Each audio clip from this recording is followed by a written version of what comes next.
በአሁኑ ወቅት በኢራንና በአካባቢው እየተካሄደ ያለው ግጭት በዓለም አቀፍ የንግድ እንቅስቃሴ ላይ እያሳደረ ያለው ጫና ቀጥሏል። ይህንኑ ተከትሎ በዓለም አቀፍ ደረጃ የኮንዶም ዋጋ እስከ 30 በመቶ የሚደርስ ጭማሪ ሊያሳይ እንደሚችል ተገልጿል።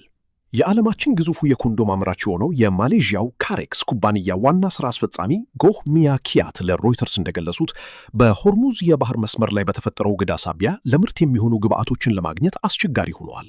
ኩባንያው በዓመት ከ5 ቢሊዮን በላይ ኮንዶሞችን የሚያመርት ቢሆንም በአሁኑ ወቅት በርካታ ምርቶች በመርከቦች ላይ ተጭኖ መድረሻቸው ላይ ሳይደርሱ በመዘግየታቸው ምክንያት ለችግር መጋለጡን አስታውቋል። በዚህም ምክንያት ኩባንያው እንደ ሁኔታው አስከፊነት ከ20% እስከ 30% የሚደርስ የዋጋ ጭማሪ ለማድረግ መገደዱን አስታውቋል። ይህ የዋጋ ጭማሪ በዓለም አቀፍ ደረጃ ደህንነቱ የተጠበቀ የግብረ ሥጋ ግንኙነት ለማድረግ የሚወጣውን ወጪ ውድ ሊያደርገው እንደሚችል ከፍተኛ ስጋት ተፈጥሯል።